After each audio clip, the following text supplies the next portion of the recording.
Programme में आपको एक बार फिर से खुश आमदीद कहेंगे। टॉप स्टोरीज आप जान चुके हैं। स्टूडियो में हमारे साथ हमारे सीनियर रिपोर्टर इमरान यूनुस मौजूद हैं, उन्हें खुश आमदीद कहेंगे। अस्सलाम वालेकुम। वालेकुम अस्सलाम। क्या हाल चाल है? अल्हम्दुलिल्लाह। थैंक यू सो मच, बहुत बहुत शुक्रिया आपके वक्त के लिए। सबसे पहले तो आगाज कर लेते हैं। माशाल्लाह सिटी 42 ने कामयाबी के 12 साल मुकम्मल किए हैं और ये सिलसिला, ये सफ़र इंशाल्लाह जारी रहेगा।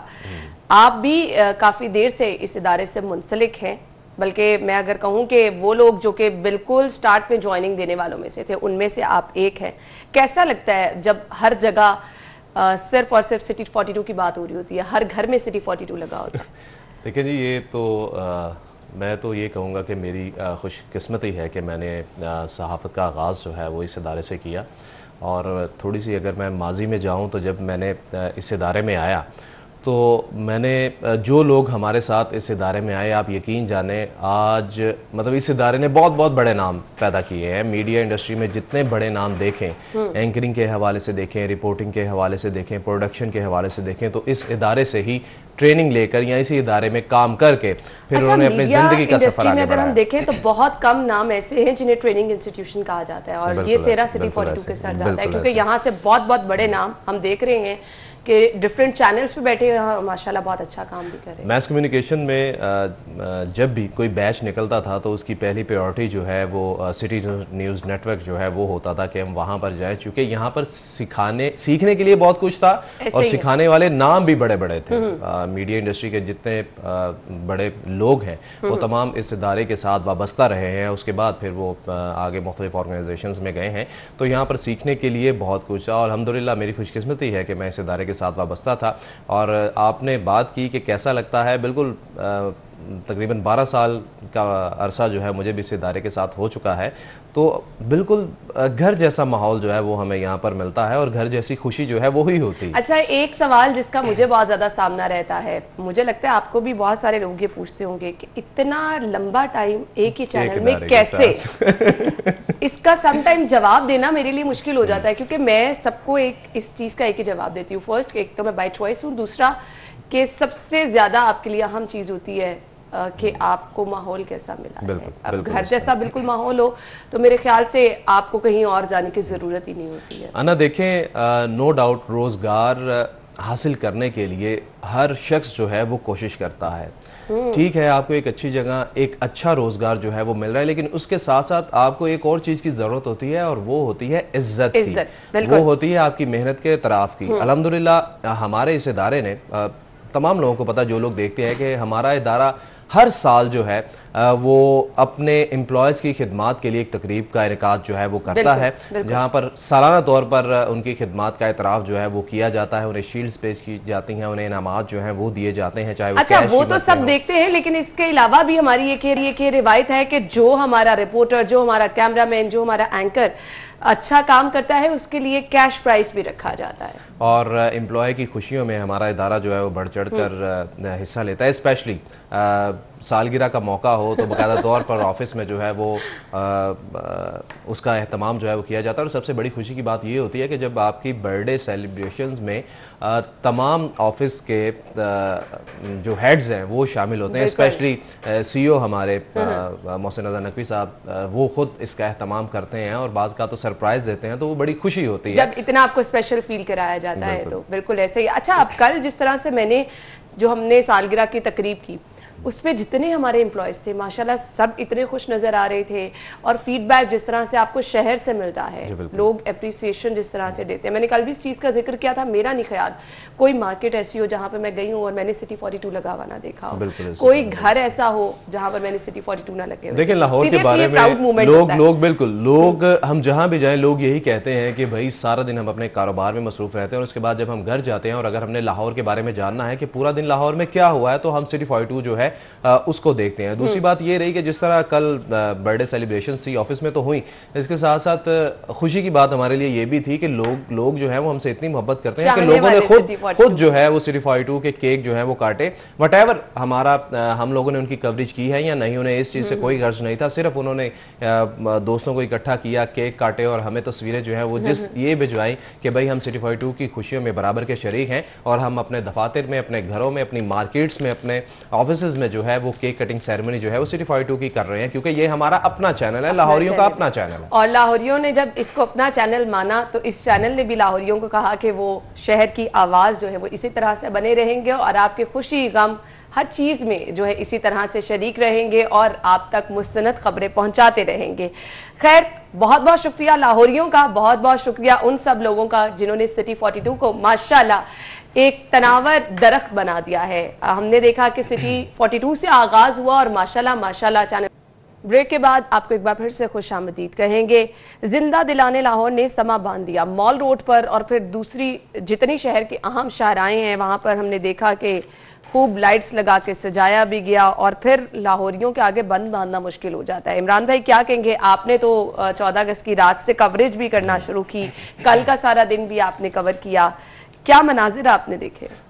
देखें, पहले अगर हम 14 अगस्त के हवाले से बात करें तो 14 अगस्त का दिन जो है वो नो डाउट आज़ादी की निस्बत से मनाया जाता है और आज़ादी एक बहुत बड़ी नेमत है। स्पेशली देखा जाए कि मैं एक चीज़ नोट कर रहा था कि जिस घर पे भी देखें झंडा जो है वो कौमी परचम वो हवा में जो है वो फ़िज़ा में लहरा रहा है, बड़ी एक खुशी होती है अपने कौमी झंडे को देखकर। और उस पर जब मिली नगमे कहीं भी सुनने को मिलते हैं तो जोश और वलवला जो है वो आता है। तो जितनी भी सरकारी और नीम सरकारी इमारतों पे झंडे जो हैं वो लहराए गए और घरों पे जो झंडे लहराए गए, तो मुझे मेरे घर में भी झंडा जो है वो लहराया गया। तो मुझे एक चीज़ वो यही लग रही थी कि यार हम जब ये झंडे लहराते हैं तो हम अपनी कौम के जो मोहसिन हैं उनको खराज अकीदत और खराज तहसीन जो है वो पेश करते हैं कि आज उनकी बदौलत, और अल्लाह ताला की नो डाउट उनकी रज़ा, अल्लाह ताला की रज़ा तो थी ही, लेकिन हमारे जो कौम के मोहसिन थे जिन्होंने हमें आज़ादी दिलवाई और हम उनको खराज अकीदत और खराज तहसीन जो है वो पेश करते हैं कि आज हम एक आज़ाद फ़िज़ा में सांस ले रहे हैं। अगर मैं थोड़ी सी यहाँ पर बात करूँ कि इस मरतबा माजी की निस्बत ज़्यादा देखने में आया है कि जहाँ जहाँ पाकिस्तानी परचम लहराए गए वहाँ पर कश्मीरी परचम जो है वो भी लहराए गए। और उसके साथ साथ रिसेंटली जो गवर्नमेंट ने सियासी नक्शा पाकिस्तान का पेश किया है उसमें जो बयान किया गया कि जी कश्मीर को पाकिस्तान का हिस्सा करार दिया गया है, तो वो ये चीज़ ज़रूरी थी कि अपने कश्मीरी भाइयों को भी ये पैगाम देना ज़रूरी था कि अगर हम आज़ादी मना रहे हैं तो इसके साथ साथ हमने आपको भी याद रखा हुआ है कि हम कश्मीरी भाइयों को भी याद कर रहे हैं। सो स्पेशली सरकारी सतह पर भी जहाँ जहाँ तकरीबात जो है जहाँ पर सरकारी तकरीबात का इनेकाद किया गया है वहाँ पर भी कश्मीर को याद रखा गया है, कश्मीर को याद रखा गया है। और अगर दूसरी जानिब आ जाएं, जो आपने बात की कि सेलिब्रेशंस कैसी रहीं, नो डाउट लाहौरी जो हैं कोई भी त्यौहार हो, आज़ादी के साथ साथ कोई भी त्यौहार हो, भरपूर तरीके से एंजॉय करते हैं, भरपूर तरीके से मनाते हैं। अच्छा, ये भी मंजर बड़ा खूबसूरत लगता है, ये जो रिक्शा यूनियन की जानिब से रैली निकाली गई, सिटी ट्रैफिक पुलिस की जानिब से रैली निकाली गई, जहाँ जहाँ कहीं रोड पे आप जा रहे हो आपको ये चीज़ें नजर आती है ना, तो एक बड़ा ज़बरदस्त मुजाहिरा आता है। और एक और चीज़ मुझे जो बहुत खुशी हुई, चूँकि 13 अगस्त की रात को भी हम कवरेज करते रहे हैं रात 2-3 बजे तक, और कल 14 अगस्त को भी करते रहे हैं, लोगों में ना अब शऊर जो है वो ज़्यादा आना शुरू हो गया है। मतलब जो हुल्लड़बाजी होती थी वो उस कदर नहीं हुई, कम, बहुत ज्यादा कम। मैं ये नहीं कहता कि बिल्कुल खत्म हो गई है, मन चले निकलते हैं, नौजवान निकलते हैं, वो अपने अपने तहत खुशी का इजहार करते हैं, चूंकि यंग ब्लड होता है वो थोड़ा सा मौज मस्ती जो है वो करते हैं। लेकिन माजी की निस्बत देखा जाए तो बहुत अच्छे तरीके से लोगों ने जो है वो इस दिन को सेलिब्रेट किया है। स्पेशली अगर हम लिबर्टी के हवाले से बात करें, लिबर्टी में हमेशा जो है वो नौजवान इकट्ठे होते हैं और वहाँ पर माजी में तो बहुत हुल्लड़बाजी होती थी, क्योंकि एक अरसे से हम वहाँ पर कवरेज कर रहे थे। लेकिन इस मरतबा ये देखा गया कि जितनी भी फैमिलीज आ रही थी उनको बड़े अच्छे से लोग जो है वो ट्रीट कर रहे थे और फैमिलीज काफ़ी खुश दिखाई दे रही थी, क्योंकि ये दिन ही ऐसा था कि हम एक दूसरे को प्यार मोहब्बत का पैगाम जो है वो दे रहे थे।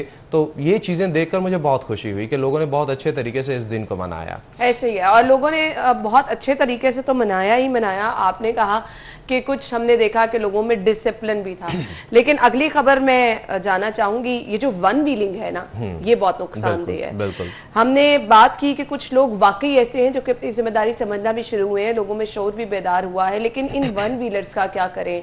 खतरनाक खेल ये खेलते हैं और अपने साथ साथ दूसरों की जिंदगियों के लिए भी ये खतरा बन जाते हैं। बिल्कुल इस तरह। अब ये देखें कि 13 अगस्त की रात को मैं एक चीज़ नोट कर रहा था कि ट्रैफिक पुलिस की जानिब से एक जश्न आज़ादी का ट्रॉलर जो है वो निकाला गया, जिस पर ट्रैफिक एहलकार जो है वो मौजूद थे, और एक मैसेज जो है वो वहाँ पर दिया गया। वो सिर्फ दो किस्म के मैसेजेस थे। एक तो जश्न आज़ादी की मुबारकबाद जो है वो अहलियान लाहौर को जो है वो दी जा रही थी ट्रैफिक पुलिस की जानिब से, उसके साथ साथ बड़े बड़े लफ्ज़ों में लिखा हुआ था कि वन व्हीलिंग जो है वो एक जुर्म है, इसको ना किया जाए, इस पर 2 साल की कैद जो है वो हो सकती है और भारी जुर्माना जो है वो भी होगा। सो ये ज़िम्मेदारी वालिदैन पर भी आयद होती है कि वो अपने बच्चों को, कम उम्र बच्चों को जो है वो बाइक्स और गाड़ियाँ जो हैं वो ना लेकर दें, और जब वो 18 साल से ऊपर हो जाए तब उनमें थोड़ा सा शऊर आ जाता है, उन्हें पता चल जाता है कि उन्होंने ड्राइव कैसे करनी है, राइड कैसे करनी है। लेकिन हमने ये देखा कि कई बड़े नौजवान जो हैं वो भी वन व्हीलिंग करते हैं। सो अपने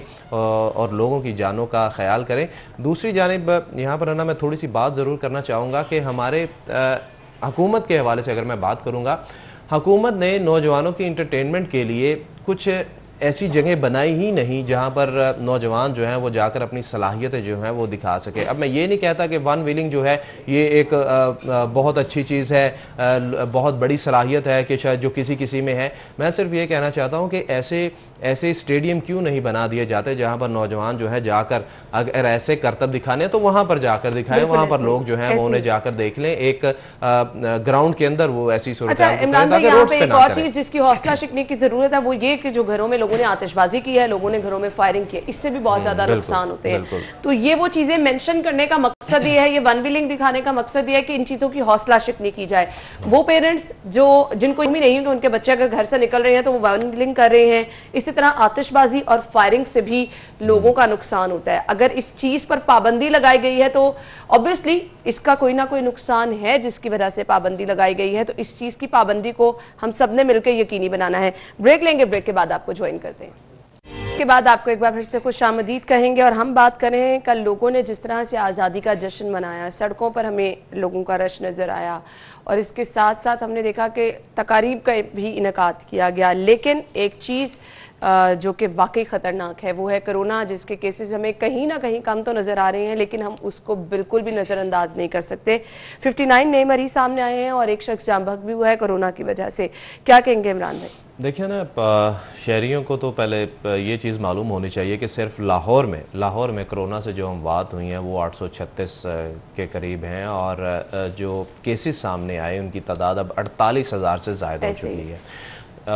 नो डाउट ईद उल फितर पे सूरत हाल जो है वो बहुत ज़्यादा ख़तरनाक रही और केसेस जो है वो बहुत ज़्यादा बढ़े। उसके बाद ईद उल अज़हा पे देखें तो लोगों ने थोड़ी सी एहतियात की जिसकी वजह से केसेस जो हैं वो थोड़े से कम जो हैं वो नज़र आए हैं। लेकिन अब जैसे अभी हम ब्रेक में भी बात कर रहे थे कि 14 अगस्त में जैसा रश देखने में सामने आया, तकारीब हुई हैं, उसमें भी लोगों ने कोई एहतियाती तदाबीर जो है वो नहीं अपनाई, मास्क नहीं पहने, सैनिटाइज़र का दूर दूर तक नामो निशान नहीं था, समाजी फासला जो है वो कहीं भी नज़र नहीं आया और खुदा न खासा डर है कि अब एक हफ्ते में कितने केसेस जो हैं वो सामने आती हैं।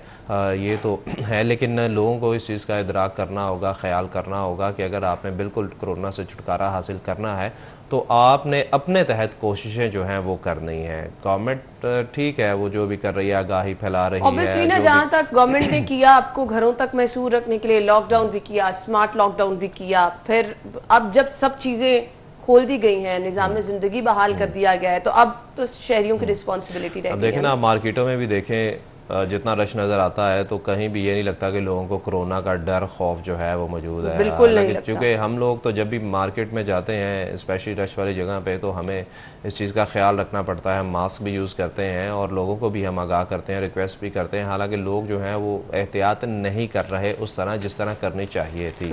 तो अब जैसे केसेस की तादाद 48,000 से तजावुज़ जो है वो कर चुकी है और अमवात जो हैं वो भी 836 हो चुकी हैं और अब रिसेंटली एक और मौत जो है वो हुई है।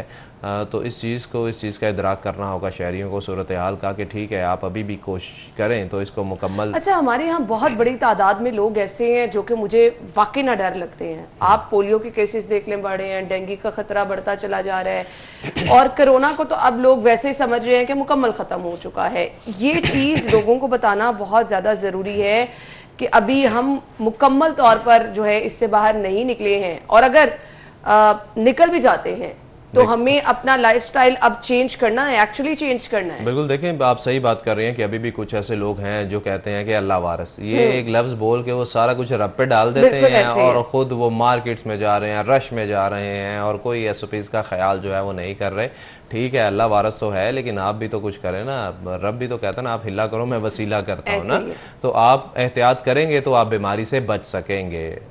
जिस तरह मैंने पहले बात की कि ठीक है गवर्नमेंट ज़्यादा से ज़्यादा क्या कर सकती है कि अवेयरनेस दे सकती है, ठीक है, आपको ज़बरदस्ती घरों में महदूद रख सकती है और उसके बाद इलाज मालजे की सहूलियात जो है वो फ़राहम कर सकती है। लेकिन एहतियात अगर आप नहीं करेंगे तो ये सूरत हाल मज़ीद ख़राब जो है वो हो सकती है। अब लाहौर में सूरत हाल अभी बेहतर है, अभी अल्लाह का लाख लाख शुक्र है कि माजी की कुछ माह पहले की अगर हम सूरत हाल देखें तो अब सूरत हाल काफ़ी बेहतर है। लेकिन अगर आप बिल्कुल इस सूरत हाल को ठीक करना चाहते हैं तो लोगों को एहतियात करना होगा। सिर्फ और सिर्फ लोगों का ताउन, बिल्कुल ऐसी है, लोगों का ताउन जरूरी है। लोगों के ताउन के बगैर जो है वो हम जितनी मर्जी पाबंदियां लगा लें, जब तक ताउन नहीं होगा तब तक हम इससे बाहर नहीं निकल सकते। अगली खबर की तरफ जाएंगे।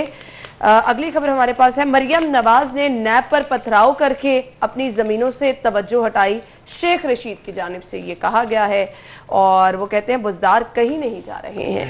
क्या कहेंगे इमरान भाई आप? दोनों बड़ी खतरनाक बातें जो हैं वो आप कर रहे हैं कि बुजदार कहीं नहीं जा रहे। ये जाए ना जाए इसका तो हम कुछ नहीं कह सकते कि जैसी माशाल्लाह से मैं अभी भी ये सियासी बयानबाजी है ना, इससे अवाम का कोई लेना देना नहीं है। अपने आप को दोनों तरफ सेव कर लेते हैं, ऑपोजिशन हो हुकूमत हो, अपने लोगों को सेव करते रहते हैं। देखिए अगर हम नैब के हवाले से बात करें कि ठीक है नैब ने मरियम नवाज को भी बुलाया और अब उस्मान बुज़दार साहब को भी बुलाया। मरियम ने तो चलें जो भी जवाब देने थे ये सवालनामे के बदले में जो भी उन्होंने बयान करना था वो उन्होंने किया है। शायद अगली पेशी जो है वो भी हो गई। लेकिन सीएम साहब की पेशी जो हुई और जो बातें मीडिया पर आई कि उन्होंने क्या जवाब दिए, कैसे दिए, वैसे तो उन्होंने कोई जवाब नहीं दिया।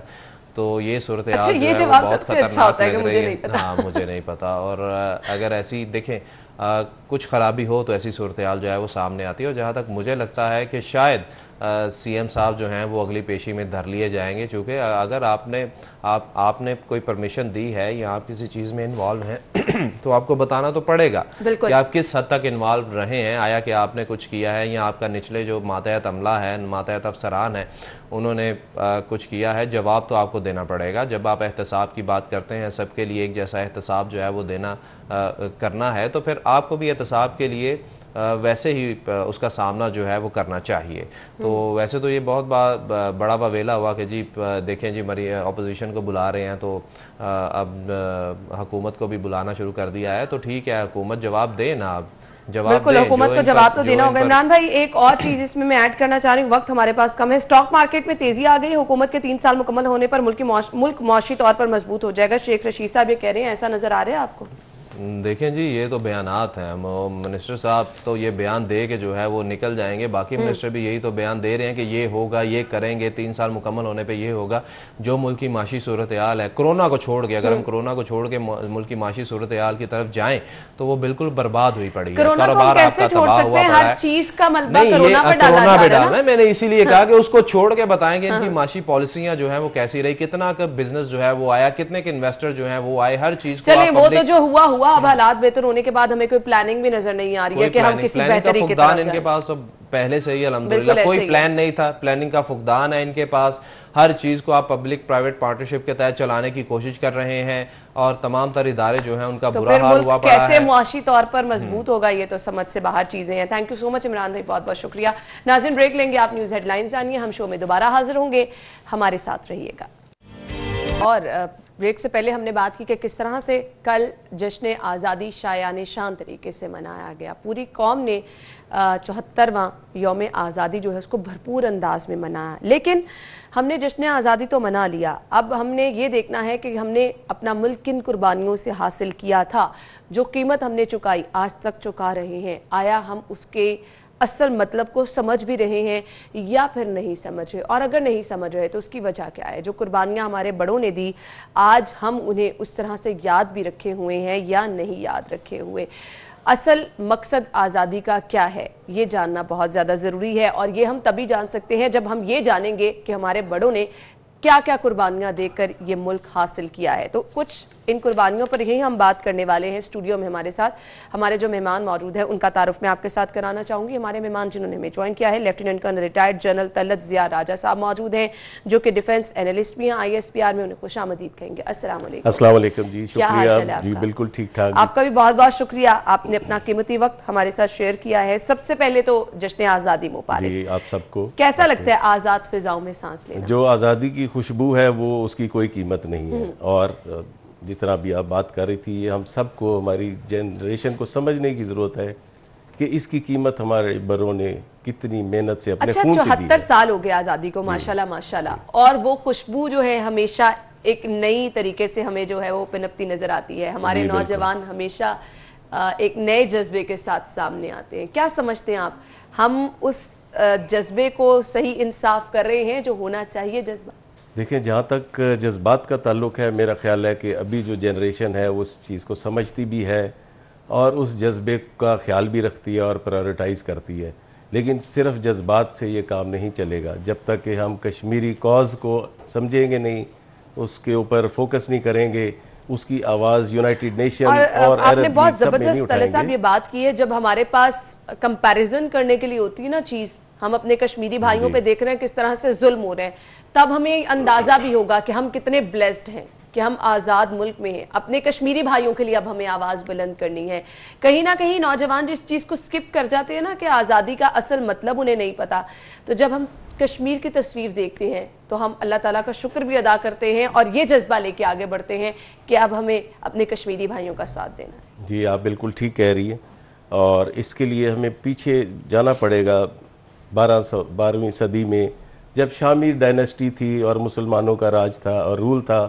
उसके बाद मुग़ल्स आए, फिर बीच में सिख्स आए और गुलाब सिंह ने इसको कश्मीर को टेक ओवर किया, और उसके बाद एंड में हरी सिंह, और उन्होंने फिर ये ब्रिटिशर्स को, ब्रिटिश ईस्ट इंडिया कंपनी जब आई तो उनके अपने वेस्टेड इंटरेस्ट थे, जिसकी वजह से ये सारा रिगमारोल हुआ। और ये जो 1857 का जो मुग़ल एम्परर ख़त्म हुई और बाकी सारा सब कॉन्टिनेंट का हुआ, ये सारी चीज़ें मेरे ख्याल में, मेरी राय है कि हमारे एजुकेशन डिपार्टमेंट को, नई जनरेशन को पढ़ाने की ज़्यादा एम्फसाइज करने की ज़रूरत है। कहा, पढ़ाने की, बताने की बहुत ज़्यादा ज़रूरत है। कुछ कुर्बानियों का जिक्र करना चाहेंगे हम। आपके मामू जो कि कैप्टन ज़फ़र इकबाल शहीद, उन्होंने भी बेतहाशा कुर्बानियाँ दी, कायद आज़म के भी खासे वो करीब रहे। कुछ यादें उनकी भी शेयर कीजिएगा, और कुछ हमारे बड़ों ने जो कुर्बानियाँ दी उनका भी जिक्र मैं चाहूँगी कि हमारे देखने वालों के साथ कीजिए। जी मैं आपसे अपनी फैमिली की ही शेयर कर दे सकता हूँ कि मेरी सारी फैमिली आर्मी में है। मैं, मेरी भाई एयरफोर्स में है, मेरी सिस्टर आर्मी मेडिकल कोर में थी, मेरे वालिद फ़ौज में थे, आर्मड कोर में 15 लांसेस में, मैं ख़ुद 15 लांसेस में था, मेरे दादा फ़ौज में थे, मेरे बाकी जितने रिलेटिव्स हैं, मामू जितने थे वो फ़ौज में ही थे।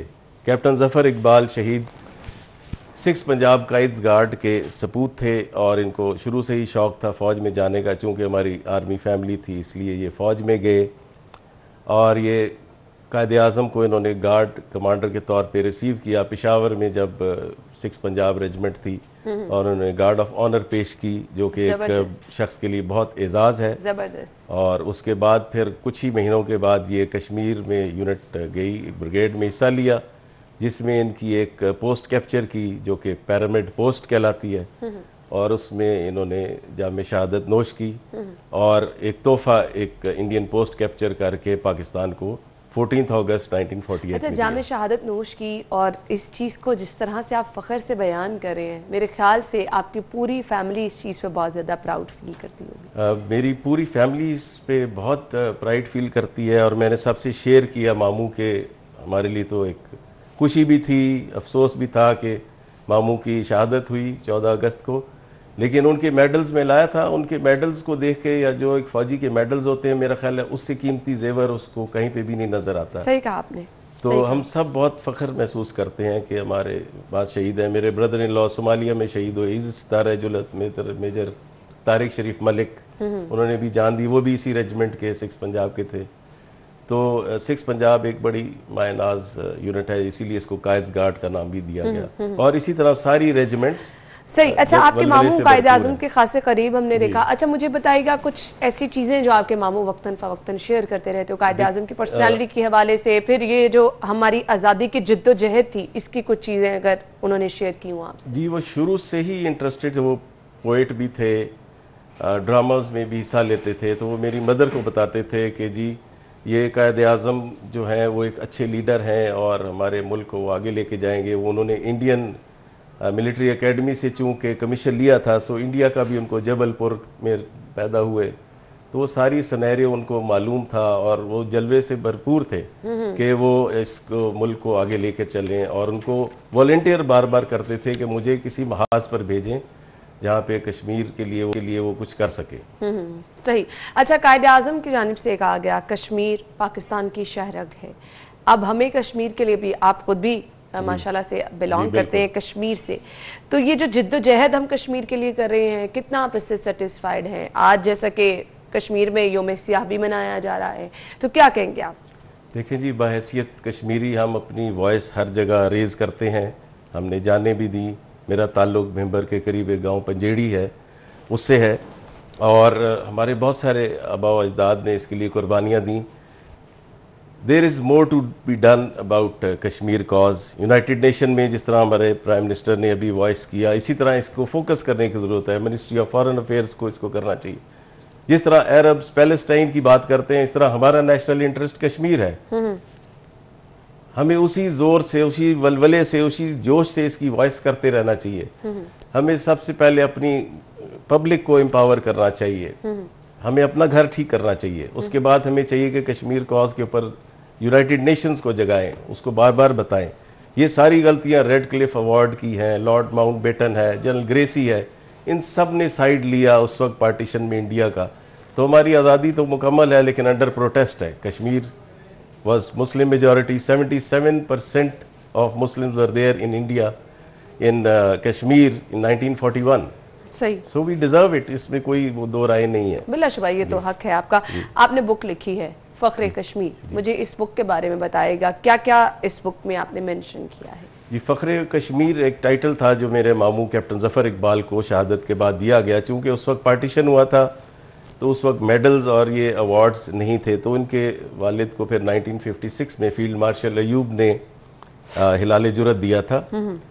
और इसके ऊपर चूंकि इनकी बॉडी रिट्रीव नहीं हो सकी थी पैरामिड पोस्ट से, आज तक नहीं रिट्रीव हुई, ना उसका पता चला, इसलिए आई थॉट कि फॉर एवरीबॉडी स्ट्रगल भी नहीं की गई क्या? उनके लिए बहुत स्ट्रगल एज अ फैमिली हमने की, आर्मी ने भी शायद कोशिश की होगी, लेकिन उस वक्त उनकी बॉडी नहीं मिली थी। तो इसलिए मैं चाह रहा था कि ये अनसंग हीरोज़ हैं जिनके बारे में पब्लिक को, लोगों को, कश्मीर के लोगों को पता होना चाहिए। तो इसलिए मैंने ये फिर बुक लिखी जिसमें पंजाब रेजिमेंट जो एक मायनाज रेजिमेंट है, फ़ौज का हिस्सा है, उसके बारे में लिखा, उसके हीरोज़ के बारे में लिखा।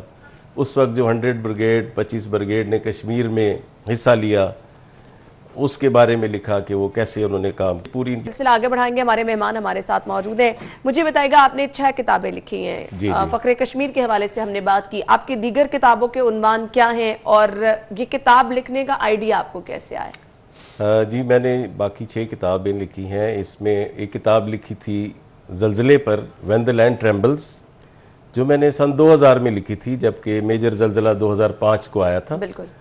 मैं कोयटा में पोस्टेड था, तो इसलिए इस ज़लज़ले के बारे में डाटा जमा कर रहा था।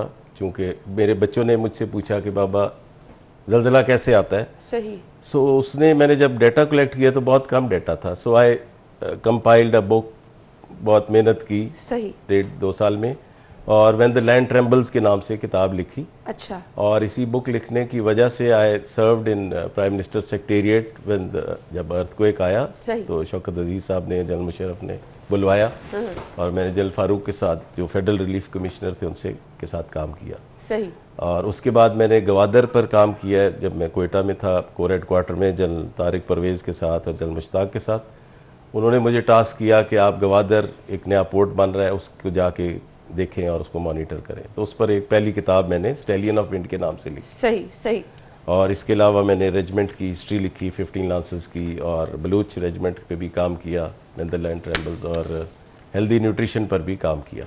सही, थैंक यू सो मच, बहुत बहुत शुक्रिया आपके कीमती वक्त के लिए, और जो चीज़ें आपने शेयर की, जिस तरह से आपने बताया कि आपकी फैमिली ने भी एक खासा अहम किरदार अदा किया है। फिर से खुश आमदीद कहेंगे, और प्रोग्राम के इस हिस्से में हम बात करने वाले हैं, चूंकि हब्स का मौसम है और हम देख रहे हैं कि लोग बहुत ज़्यादा जो है डिहाइड्रेशन की वजह से परेशान नज़र आ रहे हैं।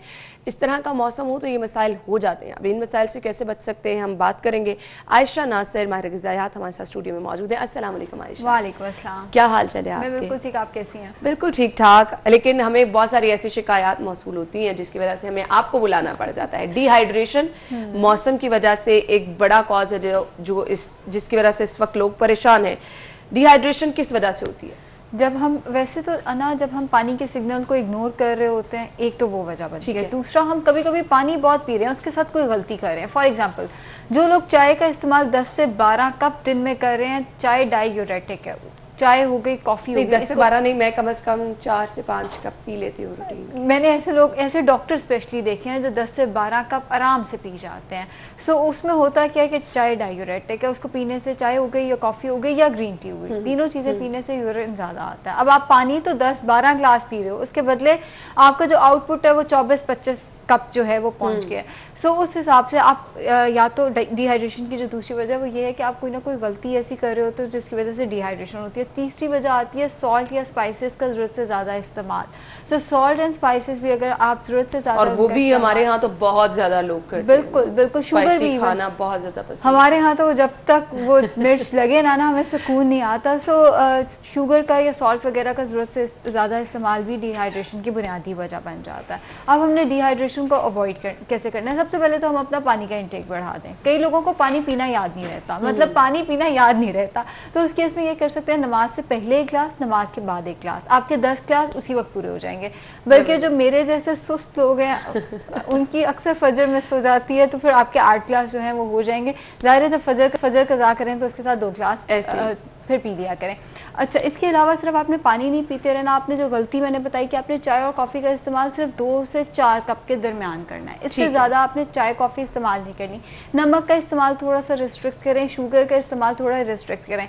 अगर आप चाय कॉफ़ी नमक के ज़्यादा शौकीन हैं तो फिर आपने पानी का इस्तेमाल भी उस हिसाब से बढ़ाना है। फिर 15 से 22 ग्लास के दरमियान जो है वो पानी लेकर जाना है। लेकिन एक चीज़ समझनी है। अच्छा, ये बहुत मुश्किल हो जाता है एक दिन में, आप चाय कॉफ़ी के इंटेक भी इतनी ज़्यादा है और फिर 15 से 20 गिलास पानी। चाय कॉफ़ी पी के वैसे भी ना काफ़ी देर तक प्यास नहीं लगती, तो आप ये कर सकते हैं, आपने जब चाय कॉफ़ी ऑर्डर कर ली तो आप उस टाइम पे 1 गिलास या 2 गिलास, जितनी देर में चाय या कॉफ़ी आ रही है आप उतनी देर में 2 गिलास कम से कम ज़रूर पी लें। एक और गलती, हमारी किडनी 1 घंटे में 3 गिलास से ज़्यादा पानी प्रोसेस नहीं करती।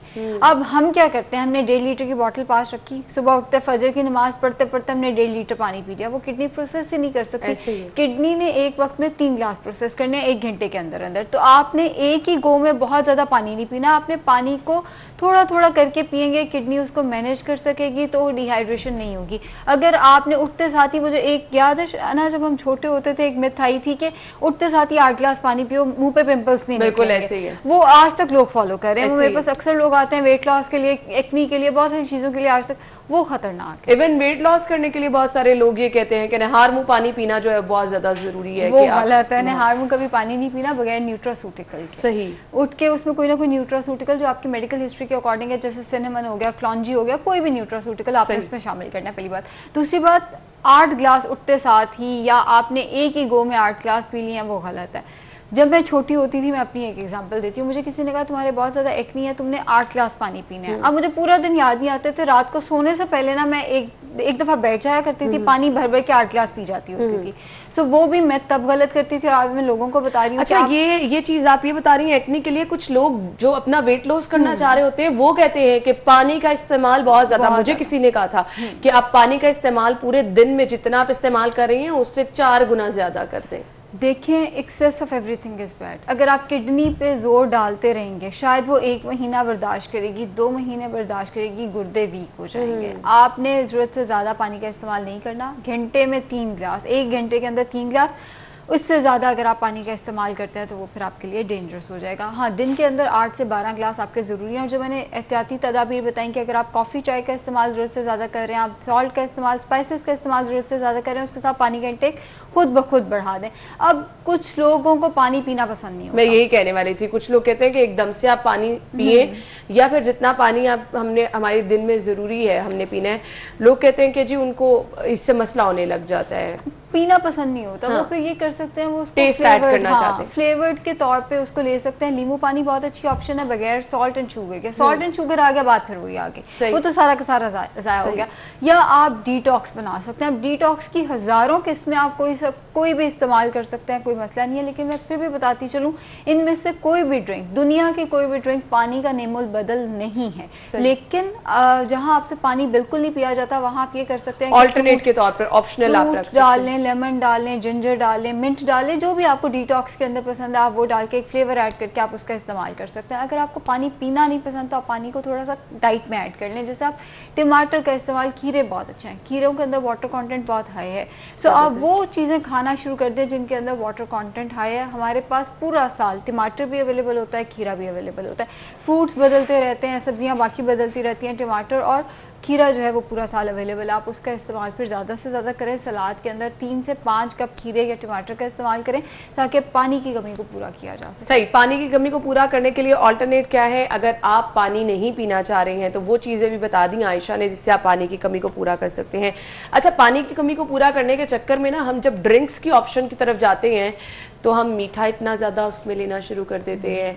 हम जैसे आपने फ्रूट की ऑप्शन दी वो ऐड कर लें। आजकल हमारे पास मैंगो है और आपको पता है कि मिल्क शेक के तो सभी बहुत ज़्यादा शौकीन हैं, तो ये चीज़ें भी फिर आपको कहीं ना कहीं नुकसान पहुंचाती है। आयशा, जितनी आपने कैलोरीज ली हैं, लेट से आपने मिल्क शेक पिया उससे आपको 200 कैलोरीज आई हैं, अब आपने 200 मिलीलीटर वाटर एक्स्ट्रा पीना है उन कैलोरीज को बर्न करने के लिए। डिहाइड्रेशन के लिए मतलब जो पसीना आएगा वो तो बिल्कुल अलग है। जो आप खाना खा रहे हैं उसके बराबर आपको उतने ही मिलीलीटर, आप 2000 कैलोरीज ले रहे हैं तो आपको 2000 मिलीलीटर पानी पीना है सिर्फ उस खाने को बर्न करने के लिए। सो अगर आपने मिल्क शेक ले लिया, उसमें दूध आ गया, दूध में ऑल्दो वाटर कंटेंट बहुत हाई है, लेकिन अगर उस मील के अंदर उस आपके मिल्क शेक के अंदर 200 कैलोरीज थी तो आपको 200 ml पानी एक्स्ट्रा पीना ही पीना है ताकि उनको बर्न किया जा सके। जितने हमारे पास शरबत हैं, जितने हमारे पास कैलोरी वाले मशरूबात आ जाते हैं, उन सब के साथ आपको पानी का इस्तेमाल मजीद बढ़ाना है और अच्छा खासा बढ़ाना है। सो बेहतर यही है कि आप पानी की जगह पानी का इस्तेमाल करें बजाय इसके कि आपने, हमारी आदत है ना, हमने वो फिजी ड्रिंक्स का इस्तेमाल करना है। मेरे पास बच्चे आते हैं घर, हम जाते हैं, हमें इतनी ज़्यादा प्यास लगी होती है, हम एनर्जी ड्रिंक पीते हैं। ऐसे ही तो एक कॉन्सेप्ट है कि हम एनर्जी ड्रिंक पियेंगे, प्यास भी बुझ जाएगी, एनर्जी भी बहुत ज़्यादा आ जाएगी, लेकिन ये नहीं पता वो किडनी को तो डैमेज करेगी, साथ में वो पानी की कमी, क्योंकि उस पर कैलोरीज आती है। आपने 500 कैलोरीज वाली ड्रिंक पी है तो आपको 500 ml पानी मजीद लेना है साथ। ये तो छोटा सा एक कॉन्सेप्ट है जो हम समझ लें कि जितनी आप कैलोरीज ले रहे हो उतने ml आपको पानी पीना ही पीना, और स्वेटिंग और बाकी चीज़ों के लिए जो पानी तो ये सब करने से बेहतर यही नहीं है कि आप पानी पी ले, उतना पी ले जितना आपको ज़रूरत है। डिहाइड्रेशन भी नहीं होगी और फिर ये इतने ज़्यादा मसाइल जिनका हमें सामना रहता है वो भी नहीं होगा। आयशा, मैसेज क्या देना चाहेंगे? मैसेज मैं ये देना चाहूँगी कि गलतियाँ जो हम छोटी छोटी कर रहे हैं उसको अवॉइड करें। ज़रूरत से ज़्यादा कैलोरीज का इस्तेमाल ना करें, सॉल्ट शुगर का इस्तेमाल ना करें, शरबत बना के ना पिएं। अगर आप चाय पीते भी हैं तो चाय पी रहे हैं ऊपर से उसमें चीनी डाल रहे हैं, सो बहुत ज़्यादा कैलोरी बना के आपने नहीं लेनी। सिंपल पानी का इस्तेमाल करें, नहीं पिया जाता नमाज से पहले और नमाज के बाद एक गिलास। और ये बहुत ज़बरदस्त आयशा ने आपको वे बताया कि नमाज से पहले और बाद में पी लेंगे तो आपको याद भी रहेगा और एक आपकी रूटीन बन जाएगी। 5 वक्त नमाज के साथ जब आप देखेंगे कि ये चीज़ आपकी ज़रूरी हो गई है, आपने आदत बना ली है, तो कोई मसला ही नहीं रहेगा डिहाइड्रेशन का। Thank you so much Ayesha, बहुत बहुत शुक्रिया। नाज़रीन, ब्रेक लेंगे, ब्रेक के बाद आपको दोबारा ज्वाइन करेंगे, कहीं मत जाइएगा, हमारे साथ रहिएगा। जी तो नाज़रीन, अहम खबर आपने जानी। अभी हम प्रोग्राम के हिस्से में बात करने वाले हैं अखुव्वत फाउंडेशन के हवाले से, जिसका ज़बरदस्त किरदार हमेशा से काबिल तहसीन रहा है, हम आपके साथ डिस्कस करते रहते हैं। लेकिन अखुव्वत के कर्ज़े हसना के अलावा कौन कौन से प्रोजेक्ट हैं ये हम डिस्कस करेंगे। बिलासूद अखुव्वत की जानिब से कर्ज़े दिए जाते हैं, स्कूल के बाद यूनिवर्सिटी की तरफ भी अखुव्वत की जानिब से कदम उठाया जा रहा है, तो ये सब चीज़ें हम जानेंगे। हमारे साथ टेलीफोन लाइन पर मौजूद हैं founder Akhuwat foundation doctor Amjad Saqib sahab. अस्सलाम वालेकुम डॉक्टर साहब, क्या हाल चाल है आपके? जी वालेकुम अस्सलाम जी, अल्लाह ताला का बहुत करम। Thank you so much doctor साहब आपके कीमती वक्त के लिए। ज़बरदस्त उखुवत फाउंडेशन जो है हमेशा से किरदार अदा करती आ रही है और अब बहुत सारी नई चीज़ें हम देख रहे हैं इसमें ऐड की जा रही हैं। तो क्या क्या चीज़ें लेकर आई जा रही हैं और इसका तरीक़ेकार क्या होगा, किस तरह से वो लोग जो कि ज़रूरतमंद है इससे फ़ायदा उठा सकेंगे? जी पहली बात तो ये है कि जिंदगी जो है वो एक जहत नहीं है, उसी तरह गुर्बत की भी एक जहत नहीं है, उसकी बहुत सी शक्लें, बहुत सी तस्वीरें हैं। तो एक तो हम अपना काम कर रहे हैं कि छोटे कर्जे देकर लोगों को कह रहे हैं कि मेहनत करें और गुर्बत से निकलें। इसके साथ साथ हमारी तवज्जो अब तालीम की तरफ भी हो रही है। हुकूमत पंजाब के साथ मिलकर हम 300 प्राइमरी स्कूल चला रहे हैं जिसमें 50,000 बच्चे पढ़ते हैं और वो बहुत बेहतरीन तालीम अल्हम्दुलिल्लाह उनके तक पहुँच रही है। फिर इसके बाद हमने यूनिवर्सिटी बनाना चाहते हैं, उसका आगाज़ हो चुका है। हमारे 4 कैंपसेस हैं और कॉलेजेस और इंस्टीट्यूट बन चुका है जिनमें 100 बच्चे पढ़ रहे हैं और ये बच्चे हमारे कर्ज हसन के तस्वर के तहत, लॉन्ग टर्म कर्ज हसन के तहत। अच्छा डॉक्टर, स्कूल और यूनिवर्सिटी के हवाले से मैं जानना चाहूंगी यहाँ पर ज़रूरतमंद बच्चे जो हैं वो किस तरह से एडमिशन हासिल कर सकते हैं, क्या तरीक़ेकार है, किस तरह से आपसे राब्ता कर सकते हैं? ये तरीक़ाकार तो ये है ना कि सबसे पहले हमारी एड्स आ रही हैं आजकल, तो खास तौर पर हमारी एड्स सोशल मीडिया पे चल रही हैं, थ्रू वर्ड ऑफ माउथ है, अब आपकी तरफ से चली जाएगी। लेकिन इसमें यह है कि एक मेरिट के तहत, और 2 चीज़ें हम देखते हैं, मेरिट होना चाहिए और इस्तेहकाक यानी ज़रूरतमंद लोग होने चाहिए। तो जो हमें अप्लाई करते हैं फिर उनका इंटरव्यू किया जाता है और उनकी तालीमी काबिलियत का असेस किया जाता है और उनकी ज़रूरत का तयन किया जाता है। तो इस तरीके से हम सारे सूबों से, ये किसी एक इलाके की यूनिवर्सिटी या इंस्टीट्यूशन नहीं है, बल्कि हर सूबे से हम बच्चों को इनकरेज करते हैं कि वो आएँ। और ये चूँकि रेजिडेंशियल इंस्टीट्यूशन है और यहाँ पर तमाम की तमाम सहूलियात जो है वो फ्री फराहम की जाती हैं। अच्छा डॉक्टर साहब, ये बिलाशुबा एक ज़बरदस्त चीज़ है जो कि ऐड की जा रही है, तो मुझे बताइएगा कुछ अखुवत यूनिवर्सिटी की तामीर में मुश्किलात का भी सामना है, कितना इस पर खर्च आएगा और जो लोग इसमें अतियात देना चाह रहे हैं वो कैसे आपसे रब्ता करें? जी बिल्कुल, देखें ना, खर्चा तो बहुत है, वसाइल कम हैं, हमें इमदाद की ज़रूरत है। अरबों रुपए का ये प्रोजेक्ट है, ये पाकिस्तान के गरीब अवाम ही इसको पूरा करेंगे। तो अल्हम्दुलिल्लाह हमने ज़मीन खरीद चुके हैं, एक बड़ी हद तक पहला हिस्सा इमारत का भी बन चुका है। हमारा स्लोगन सिर्फ है कि by a brick build a university. एक ईंट 1,000 रुपए की हमने उसकी कीमत लगाई है। कोई 1,000 रुपए दे दे तो वो यूनिवर्सिटी का फाउंडर बन जाएगा, उसका नाम यूनिवर्सिटी की वॉल ऑफ फाउंडर्स पे लिखा जाएगा। तो 10 ईंटें खरीद ले, 100 ईंटें खरीद ले। तो इस तरीके से हम लोगों को कहते हैं कि अगर आपको किसी गरीब बच्चे की तालीम अजीज है तो आप भी 3,000 रुपए देकर उसका हिस्सा बन सकते हैं।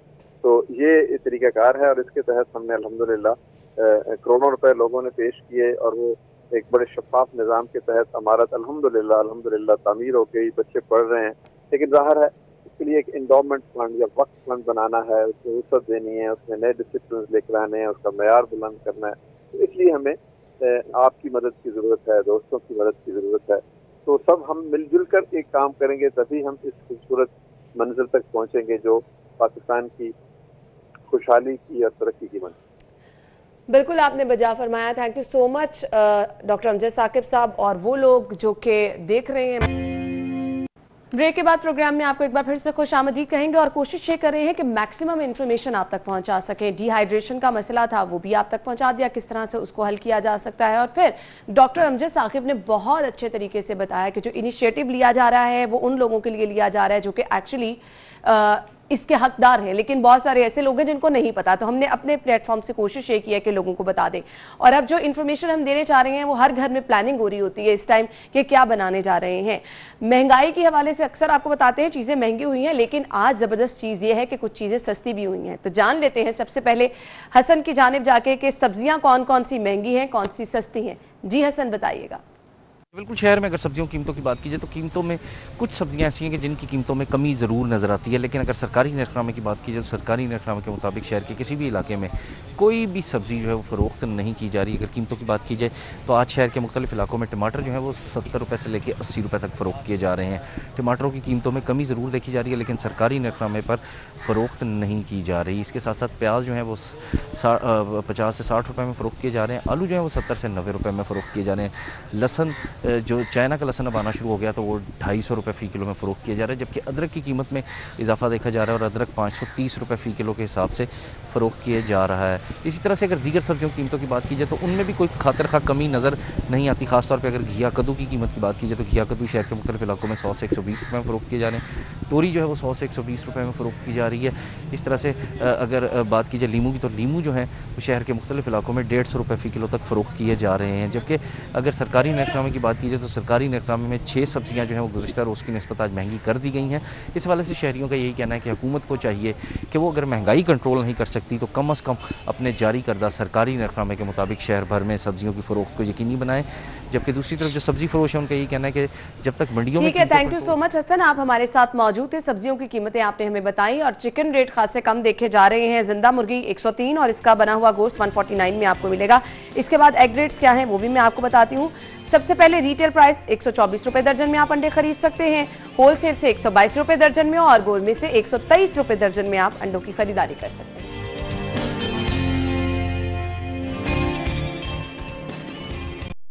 जी तो नाज़रीन, आपने एग रेट्स भी जान लिए, सब्जियों की कीमतें भी आपको बताई हैं। आई होप कि आपको अब अपना बजट और आज आपने बनाना कि ये सब चीज़ें मैनेज करने में आसानी हो जाएगी। मुझे इजाज़त दीजिए और आप सब चीज़ें मैनेज कीजिए। अल्लाह हाफ़िज़।